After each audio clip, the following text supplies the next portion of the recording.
Assalamualaikum warahmatullahi wabarakatuh. Shalom, Om Swastiastu, Namo Buddhaya, dan salam sejahtera bagi kita semua. Perkenalkan, nama saya Elvira Azahra, NIM 237 dari kelas A Hukum HAM. Di sini saya akan menjelaskan terkait dengan metode penelitian atas judul analisa penggusuran paksa di Rempang dalam perspektif HAM, hak atas properti, hak atas rasa aman, dan hak atas kelangsungan hidup. Judul yang dipilih oleh penulis untuk penelitian kali ini berpusat pada perspektif HAM, hak atas properti, hak atas rasa aman, dan hak atas kelangsungan hidup terhadap masyarakat di Rempang. Sebelum membahas mengenai data atau hasil dari penelitian, maka tentunya diperlukan metode penelitian untuk menganalisa suatu permasalahan yang ada. Analisis dalam penelitian penggusuran masyarakat Rempang dalam perspektif HAM ini menggunakan salah satu metode penelitian yang ada, yaitu kualitatif. Di dalam metode penelitian kualitatif ini bersifat deskriptif, di mana segala data yang terkumpul berbentuk rangkaian kata maupun gambar dan bukanlah angka. Penelitian kualitatif teoritis hanya diperlukan untuk mendukung peneliti di lapangan untuk membantu mereka merumuskan pertanyaan. Untuk memungkinkan perbandingan antara teori yang ada dan kejadian di lapangan, teori dalam penelitian kualitatif tidak dibakukan sejak awal, melainkan mungkin dicari dan diselesaikan di sana. Konsep makna, definisi, ciri-ciri, metafora, simbol, dan elemen-elemen lain yang berhubungan dengan deskripsi akan dibahas dalam penelitian kualitatif.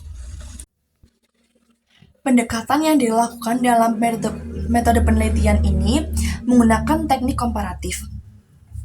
Pendekatan secara komparatif ini merupakan penelitian yang membandingkan suatu faktor penyebab yang dilakukan dengan pengamatan secara langsung. Penulis dalam penelitian kali ini mengumpulkan data berupa informasi-informasi berdasarkan dari video wawancara terhadap narasumber yang bersangkutan. Kemudian dilengkapi dengan studi komparatif terhadap beberapa jurnal yang pernah membahas topik yang sama. Sehingga dapat dikatakan bahwa pendekatan secara komparatif ini membantu mengumpulkan sejumlah data dalam metode penelitian secara kualitatif. Studi komparatif adalah sejenis metodologi di mana fenomena dianalisis dan kemudian digabungkan untuk mengidentifikasi kesamaan poin-poinnya. Penelitian yang melakukan perbandingan antara dua hal atau lebih disebut sebagai penelitian komparatif. Dua tujuan dari penelitian komparatif adalah klasifikasi dan juga deskripsi. Mendeskripsikan adalah tujuan utama dari penelitian kualitatif sendiri. Melalui perbandingan, penelitian ini berusaha untuk meningkatkan pemahaman tentang objek historis empiris tertentu. Berdasarkan pada kasus penggusuran masyarakat Rempang oleh proyek Mega Eco City, penulis menggunakan studi komparatif yang didapatkan dari video dan juga melalui jurnal untuk mengumpulkan data berupa informasi. Nantinya di dalam video berisi wawancara dengan penduduk di Rempang akan selanjutnya dianalisa lebih lanjut mengenai bagaimana hak atas properti, hak atas rasa aman, dan hak atas kelangsungan hidup mereka. Kemudian akan dijabarkan secara deskriptif menggunakan rangkaian kata yang termasuk ke dalam metode penelitian kualitatif hingga nantinya dapat ditarik kesimpulan terkait masalah penggusuran Rempang tersebut. Terima kasih, sekian penjelasan dari saya terkait dengan metode penelitian terhadap judul penggusuran paksa di Rempang berdasarkan perspektif HAM. Wassalamualaikum warahmatullahi wabarakatuh. Assalamualaikum warahmatullahi wabarakatuh. Saya Riawan Dwi Putra, NIM 202211103112889. Saya dari kelompok 7. Saya di sini akan membahas teori dan kerangka HAM mengenai analisis kebijakan penggusuran di Pulau Rempang berdasarkan perspektif HAM. Baik, pertama-tama dalam teori dan kerangka HAM ini saya menggunakan 3 teori utama, yaitu mengenai universalitas HAM, Lalu kedua, saya menggunakan penegakan hukum yang telah dicetuskan oleh Lawrence Friedman. Dan ketiga adalah hukum progresif yang dicetuskan oleh Profesor Sajipto Raharjo. Baik, pertama-tama saya akan membahas mengenai universalitas HAM. Jika kita lihat ke belakang, universalitas HAM bisa kita temui pada tulisan-tulisan Thomas Aquinas. Thomas Aquinas menjelaskan bahwa manusia memiliki natural rights theory atau hak-hak alamiah. Thomas Aquinas menjelaskan bahwa kita manusia memiliki hak-hak alamiah karena kan eksistensinya dan martabat mereka sebagai manusia. Lalu John Locke dari tulisan-tulisan Thomas Aquinas tersebut pada era Renaissance mengembangkan teori tersebut dan menghubungkannya mengapa negara harus melindungi tersebut. Dikarenakan manusia memiliki suatu hak alamiah tersebut, maka negara yang berisikan manusia-manusia tersebut juga harus melindungi setiap hak-hak individu-individu yang ada dalam negara tersebut, atau kita bisa sebut masyarakat. Mengapa teori ini relevan dengan kasus penggusuran tersebut? Karena ya itu tadi, kita pahami bahwa dalam teori universalitas HAM, setiap manusia memiliki hak. Nama hak untuk properti, hak untuk properti, hak untuk hidup, hak untuk rasa aman, semua hak itulah. Dan dari penggusuran di Rempang di sini, saya merasa bahwa masyarakat Rempang yang sudah pasti mereka mendapatkan hak tersebut, diganggu hak mereka tersebut oleh tindakan kebijakan penggusuran yang dilakukan oleh pemerintah. Lalu berlanjut ke teori kedua, teori penegakan hukum yang dicetuskan oleh Lawrence Friedman. Lawrence Friedman menjelaskan bahwa ada 3 hal yang dapat mempengaruhi keefektifan dari hukum sendiri.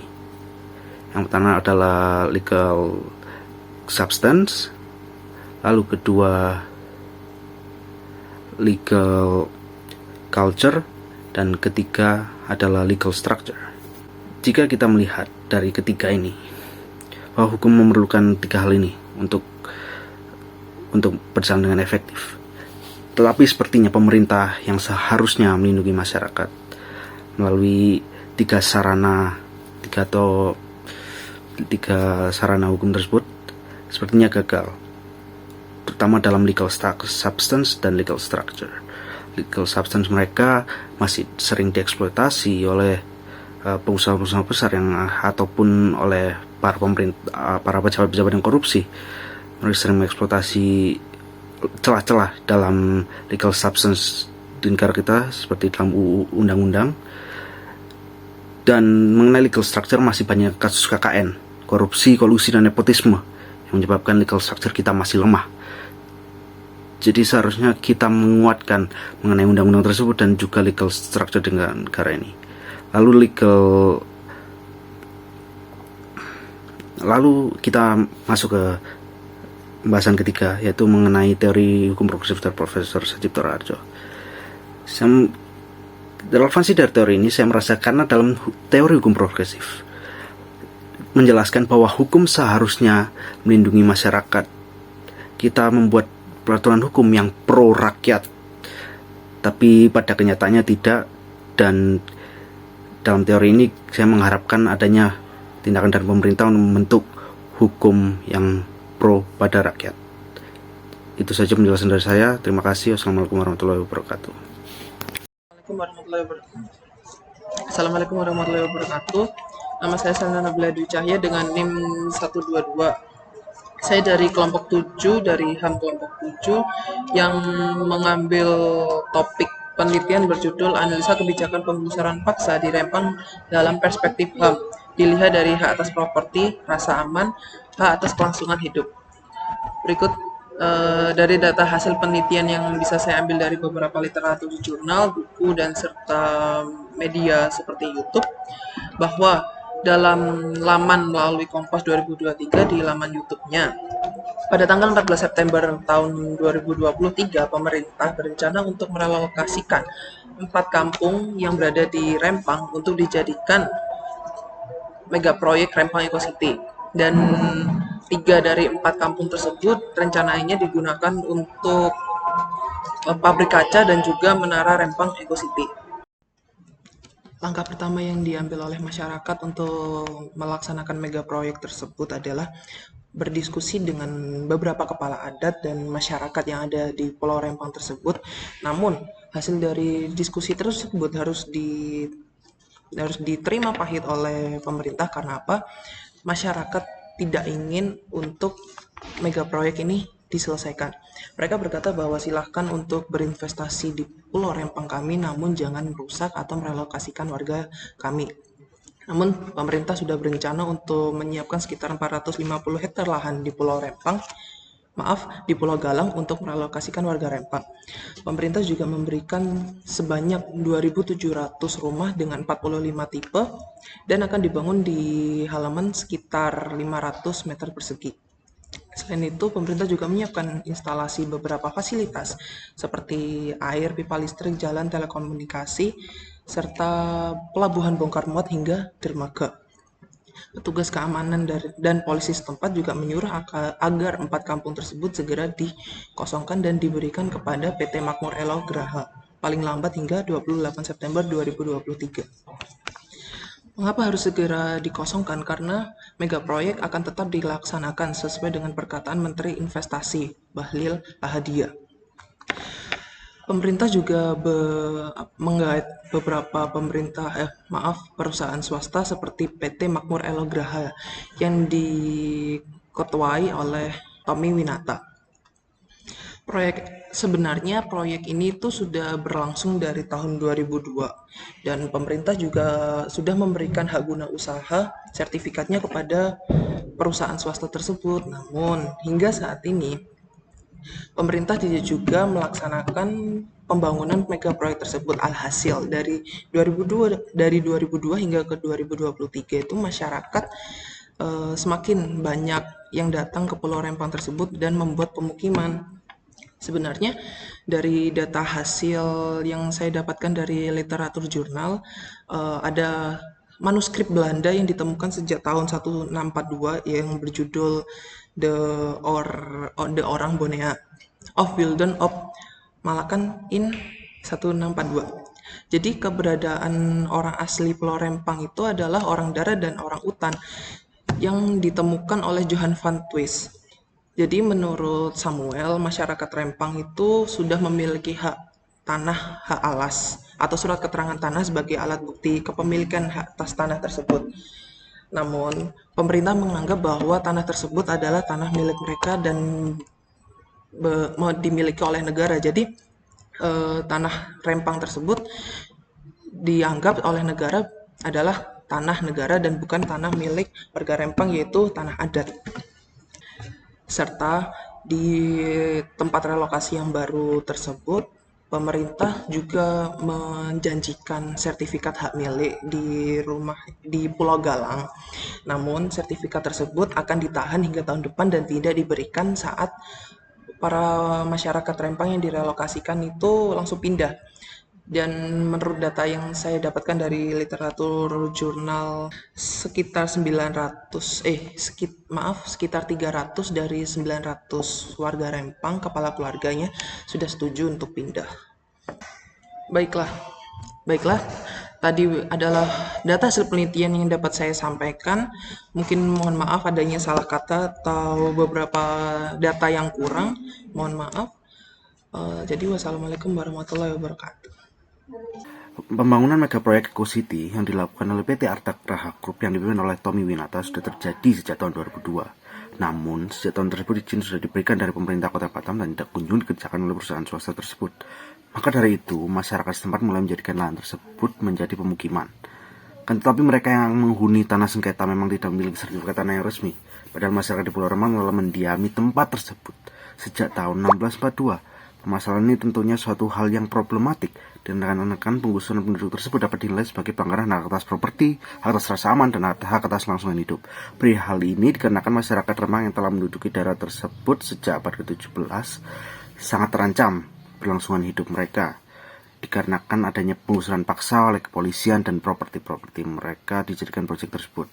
Masyarakat Rempang yang kehidupannya sangat bergantung pada pulau tersebut tentunya akan sangat terganggu kehidupan mereka. Negara dalam perihal ini tentunya perlu menyediakan pelindungan HAM dalam hak atas properti, hak atas rasa aman, dan hak atas kelangsungan hidup mereka. Jika kita tinjau melalui gagasan John Locke mengenai hak kodrati, inilah melandasi munculnya revolusi dalam revolusi yang meletup di Inggris, Amerika Serikat, dan Prancis pada abad 17 dan 18. Dalam bukunya yang telah menjadi klasik, The Second Treatise of Civil Government and a Letter Concerning Toleration, John Locke mengajukan sebuah postulasi pemikiran bahwa semua individu dikaruniai oleh hak alamiah yang melekat atas hidup, kebebasan, dan kepemilikan yang merupakan milik mereka sendiri dan tidak dapat dicabut atau dipreteli oleh negara. Negara dalam teori tersebut harus untuk melindungi hak masyarakatnya, terutama hak wilayah daripada masyarakat mereka itu sendiri. Menyadari kejadian terjadi di Rempang, tentunya bisa dikatakan bahwa negara Republik Indonesia masih belum dapat melakukan perlindungan tersebut secara maksimal dalam menjalankan proses kenegaraan mereka. Permasalahan bermula ketika terjadi tumpang tindih atas kepemilikan lahan akibat dari penerbit surat hak guna usaha oleh Kementerian Lingkungan Hidup dan Kehutanan. Masyarakat Rempang memang telah memiliki status hak alas atau surat keterangan tanah sebagai alat bukti kepemilikan hak atas tanah yang sudah sejak lama dilakukan oleh masyarakat di pedesaan.